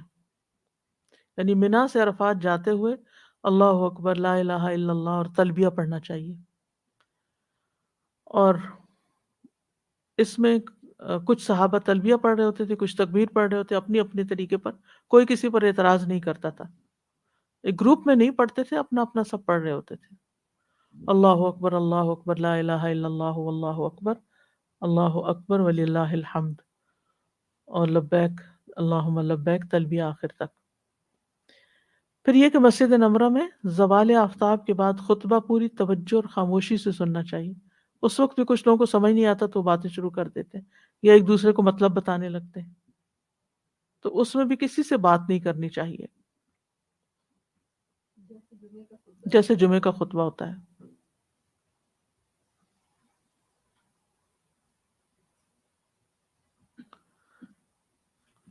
تو وقوف عرفہ کا وقت اور جگہ کیا ہے؟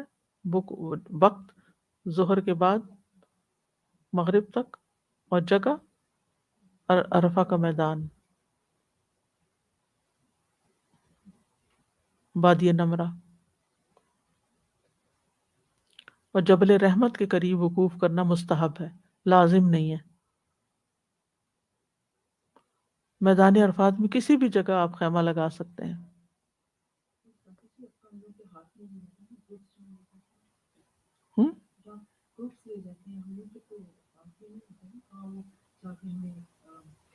عرفات کے میدان میں ہم جہاں جائیں گے ہمارے گروپس ہمیں لے کے جاتے ہیں نا، ہم خود تو اب نہیں جاتے نا، بٹ ہم گروپس کے ساتھ حج اب تو کرتے ہیں گروپ نا، کے ساتھ کرتے تو ہیں. وہی اب جہاں بھی آپ لے دیکھیں جائیں گے. جی میں نے ایک حج کیا تھا جس میں ہمارا ایک پرائیویٹ، ہمارے کزن وہاں ہوتے تھے تو ہم پرائیویٹ گاڑی پر گئے تھے اور اپنا الگ سے انتظام کیا تھا، صرف فیملی تھی. تو یہ 80s کی بات ہے، اب تو شاید ایسا نہیں کرنے دیتے. تو اس وقت ہم اپنی گاڑی پر تھے، سارا حج اپنی گاڑی پر کیا، تو کوئی گروپ شروپ نہیں تھا. اب تو نہیں کر اب نہیں سکتے. کر سکتے. اب تو آپ تو وادی عرفات میں آپ کو وقوف کرنا ہوگا، وادی نمرہ میں نہیں، ٹھیک ہے؟ کیونکہ وادی عرفات اور نمرہ ایک دوسرے سے متصل ہے. تو مسجد نمرہ کا ایک حصہ عرفات میں ہے، دوسرا نمرہ میں ہے. تو جو لوگ مسجد میں بیٹھے رہتے ہیں وہ ایسا نہ ہو کہ وادی نمرہ والے حصے میں بیٹھ کے وقوف کر کے چلے جائیں اور حج ہی نہ ہو ان کا. یعنی آپ نے کبھی اگر نوٹس کیا ہو تو وہاں پر اعلان ہو رہا ہوتا ہے کہ عرفات کی طرف چلو، عرفات کی طرف چلو، یہاں سے نکلو. جو لوگ ادھر ادھر پھیل جاتے ہیں دور تک، اور اوپر سائنس لگے ہوتے ہیں. بالکل کچھ پڑھ نہیں سکتے نا کچھ لوگ، شاید اس لیے اسپیکر پہ اعلان بھی کر رہے ہوتے ہیں. تو مسجد نمرہ میں قیام سے قبل حدود عرفات کی تحقیق کر لینی چاہیے. اور عرفات کا تو سارا میدان ہی وقوف کے لیے ہے، صرف جبل رحمت نہیں، کیونکہ کچھ لوگ پہاڑ پہ چڑھنے کو لازم کرتے ہیں اور مشکل مشقت میں پڑ کے دوپہر کے وقت پہاڑ پہ چڑھنے میں ہی وقت گزار دیتے ہیں، دعائیں کب کریں گے؟ یعنی ایسے کام بھی نہیں کرنے چاہیے کہ جس میں آپ خود ساختہ کوئی نیکی کا تصور قائم کر لیں کہ مشقت اٹھائیں گے، اوپر جائیں گے تو ہماری دعا زیادہ قبول ہوگی.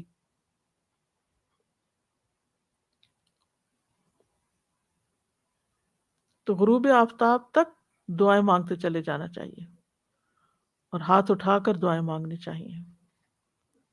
اس دن نہ کوئی روزہ ہے، نہ نفل عبادت ہے، اور نہ ہی کوئی اور خاص ریچول ہے، کوئی قربانی وغیرہ کچھ نہیں. اس دن دعائیں ہی دعائیں ہیں.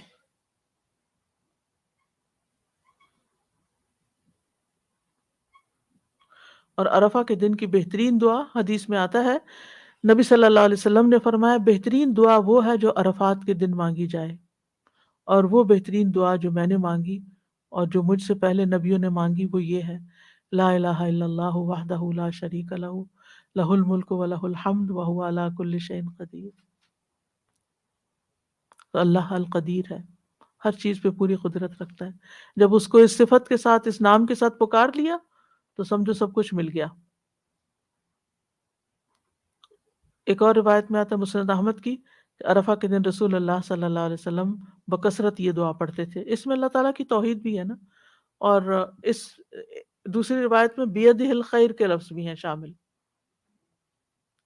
لا الہ الا اللہ وحدہ لا شریک لہ لہ الملک ولہ الحمد بیدہ الخیر وہو علی کل شیء قدیر. اس دعا کے پڑھنے کی فضیلت کیا ہے؟ ایک دفعہ پڑھنے سے کتنا ثواب ملتا ہے، کوئی بتائے گا؟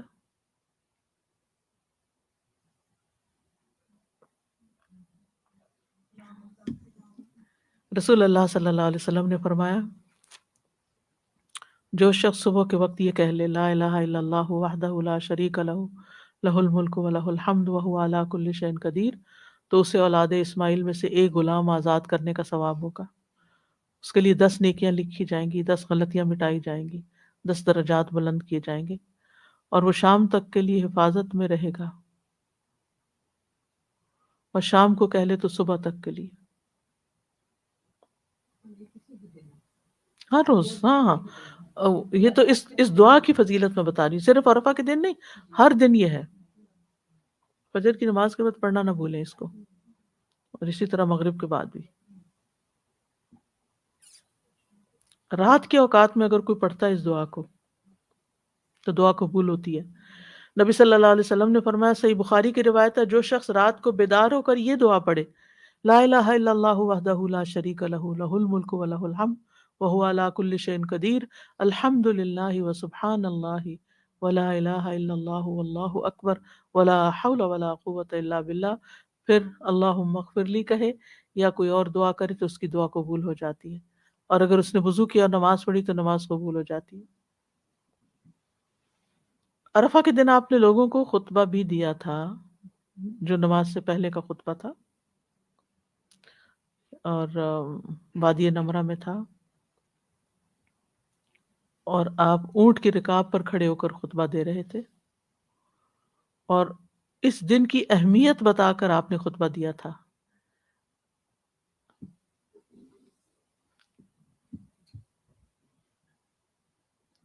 ایک صحابی کہتے ہیں، میں نے عرفہ کے دن رسول اللہ صلی اللہ علیہ وسلم کو اپنے اونٹ کی دونوں رکابوں پر کھڑے ہوئے دیکھا. آپ بلند آواز سے فرما رہے تھے، لوگوں یہ تمہارا کون سا دن ہے؟ لوگوں نے کہا، اللہ اور اس کا رسول ہی بہتر جانتے ہیں. آپ نے پوچھا، یہ تمہارے مہینوں میں سے کون سا مہینہ ہے؟ لوگوں نے کہا، اللہ اور اس کا رسول ہی بہتر جانتے ہیں. آپ نے پوچھا، یہ تمہارے شہروں میں سے کون سا شہر ہے؟ لوگوں نے کہا، اللہ اور اس کا رسول ہی زیادہ بہتر جانتے ہیں. آپ نے فرمایا، تمہارا آج کا دن حرمت والا دن ہے، تمہارا مہینہ بھی حرمت والا ہے، تمہارا یہ شہر بھی حرمت والا ہے. یاد رکھو، بے شک تمہارا خون اور تمہارے مال ایک دوسرے کے لیے اسی طرح حرمت والی یعنی حرام ہے جیسا تمہارے اس دن کی، اس مہینے اور اس شہر میں حرمت ہے، یہاں تک کہ تم اپنے رب تبارک و تعالیٰ سے جا ملو، یعنی موت تک. پھر وہ تم سے تمہارے اعمال کے متعلق سوال کرے گا. پھر آپ نے آسمان کی طرف ہاتھ اٹھا کر کئی بار فرمایا اے اللہ تو ان پر گواہ رہنا، اے اللہ تو ان پر گواہ رہنا. اور آپ نے کئی بار ذکر کیا، میں نہیں جانتا کہ آپ نے کتنی بار اس جملے کو دہرایا کہ اللہ اس پہ گواہ رہنا. پھر آپ نے اس موقع پر اپنے حوض کا بھی ذکر کیا اور بدعت کرنے والوں سے بیزاری کا اظہار کیا. اس خطبے میں آپ نے فرمایا سنو، میں حوض پر تمہارا پیش رو ہوں گا، یعنی سب سے آگے ہوں گا، اور تمہاری کثرت تعداد کی وجہ سے دوسری امتوں پر فخر کروں گا، تو مجھے اس دن رسوا نہ کرنا. سنو، میں کچھ افراد کو چھڑاؤں گا اور کچھ لوگ مجھ سے چھڑا لیے جائیں گے، یعنی چھین لیے جائیں گے، یعنی جہنم میں بھیج دیے جائیں گے وہاں سے. میں کہوں گا اے میرے رب، میرے ساتھی. تو اللہ تعالیٰ فرمائے گا آپ کو نہیں معلوم انہوں نے آپ کے بعد کیا کیا نئے کام کیے دین میں.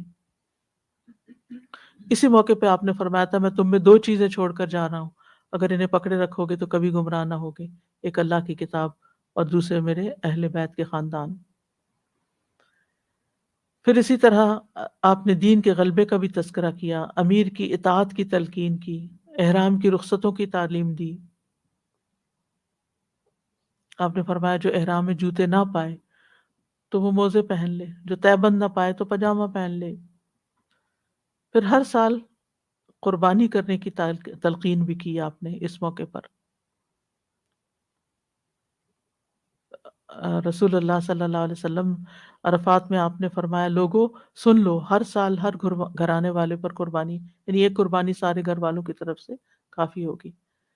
پھر آپ نے سب کے لیے دعائے مغفرت بھی کی، اللہم اغفر لنا، اللہم اغفر لنا، اللہم اغفر لنا، 3 بار سب کی بخشش کی دعا کی. تو یہاں عرفہ کا دن مکمل ہوا. انشاءاللہ کل ہم مزدلفہ کے بارے میں پڑھیں گے. وآخر دعوانا ان الحمد للہ رب العالمین. سبحانک اللہم وبحمدک اشہد ان لا الہ الا انت استغفرک واتوب الیک. آپ اعلان کر دیجیے، آپ سوال کر لیجیے. ہاں جی، آپ نے بتایا تھا کہ عرفات میں اگر کوئی کسی مجبوری کی وجہ سے لیٹ بھی پہنچے تو وہ 10 ذی الحج کی فجر سے پہلے اگر پہنچ جائے تو اس کا عرفات میں وہ جی مطلب ہاں، حج ہو جائے گا، جی یعنی پھر مزدلفہ نہیں رات جائے. کو. ٹھیک ہے، جزاک اللہ.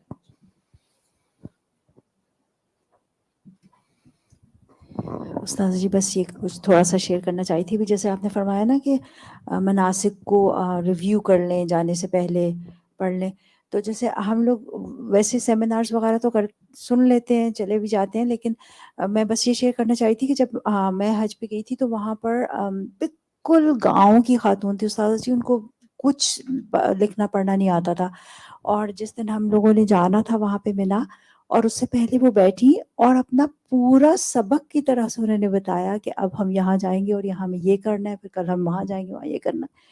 آخر تک تینوں جمرات کی رمیز ان کو معلوم تھی، اور وہ حج وہ جو واپس آ کے ہم نے کرنا ہے طواف، اس طرح سے ان کا سبق یاد تھا کہ I was surprise and shocked. اور آئی وش کہ ہم بھی اسی طرح سے اتنے ویل پریپیئرڈ ہو کے جائیں، ہم سب بھی جو بھی جا رہے ہیں.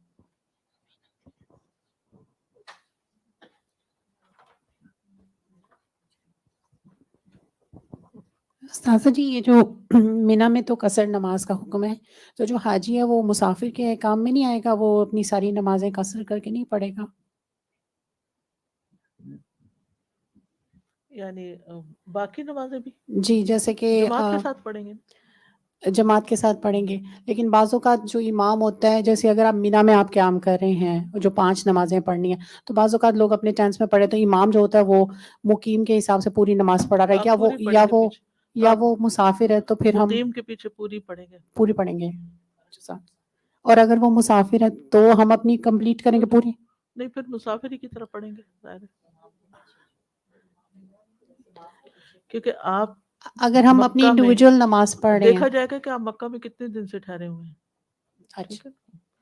اور ایک چیز میں نے اور کلیئر کرنی ہے، جیسے کہ نبی صلی اللہ علیہ وسلم نے عرفات میں وتر نہیں پڑھے رات کے، سوری مزدلفہ میں، تو کیا فجر کی سنت پڑھی تھی؟ ہاں فجر کی سنت، جزاک فجر اللہ کی خیر. سنت آپ نے کبھی نہیں چھوڑی. السلام علیکم استاذہ جی، ایک سوال ہے میرا کہ عمرہ کرنے گئے اور ابھی ہمارا جیسے انٹر ہوئے ہیں جانے کے لیے، بھی ایئرپورٹ سے اترے، پھر عصر کی نماز کا ٹائم ہونے والا تھا تھوڑی دیر میں، اور وہ جس کے ساتھ جا رہے تھے تو اس نے نہیں روکی اور چلتے گئے اور وہ عصر ختم ہو گئی۔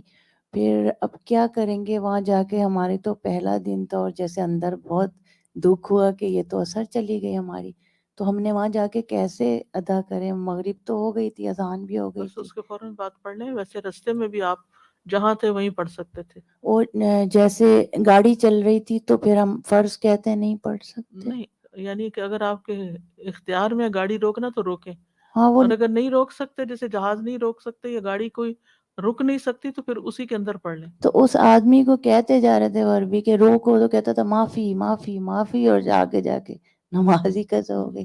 تو پھر انشاءاللہ مغرب کے بعد ادا کر سکتے جی ہیں ہاں، ایسا؟ یا ظہر کے ساتھ جمع کر کے نکلتے۔ اوہ اچھا اچھا ٹھیک۔ استاذہ جی یہ جو مسجد نمرہ میں خطبہ ہوتا ہے، یہ میرے خیال میں مختلف لینگویجز میں بھی آپ کرتے ہیں، وہ تو کیا اس میں اپنی زبان میں سننا بہتر ہے یا عربی میں سننا چاہیے؟ اپنی زبان میں سن سکتے ہیں، ٹھیک ہے۔ اگر عربی آتی ہو تو پھر عربی میں سننا بہتر ہے۔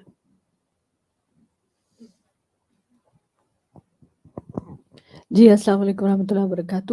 انشاءاللہ کمنگ ٹیوزڈے کو جو ہماری کلاس ہوگی وہ اسپیشل سیشن ہوگا عشرہ ذوالحجہ سے متعلق، انشاءاللہ استاذہ جی شیئر کریں گی گائیڈ لائنس، تو اور بھی لوگوں کو زیادہ سے زیادہ بتائیں۔ ویسے تو ہر دن ہی کلاس کا اتنا ویلیوبل ہے کہ ہمیں ہر دن کے لیے ہی لوگوں کو بلانا چاہیے، لیکن خاص طور پہ عشرہ ذوالحجہ کا بعض لوگ پوچھتے بھی ہیں کہ کب ہے اسپیشل پروگرام، تو دیٹ از کمنگ ٹیوزڈے انشاءاللہ 12 to 1:15 سیم ٹائم ہمارا جو آج کلاس کا تھا۔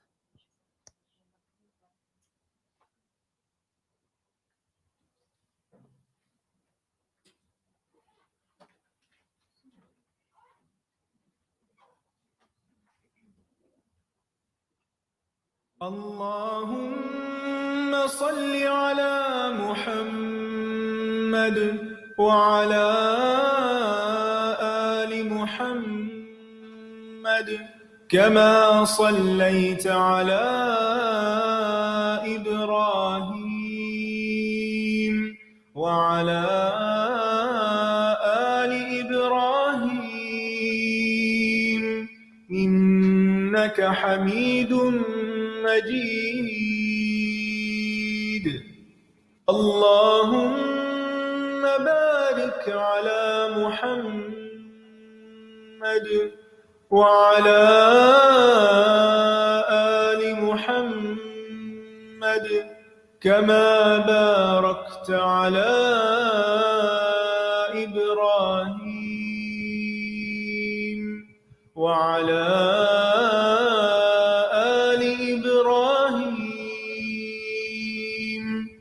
إنك حميد مجيد.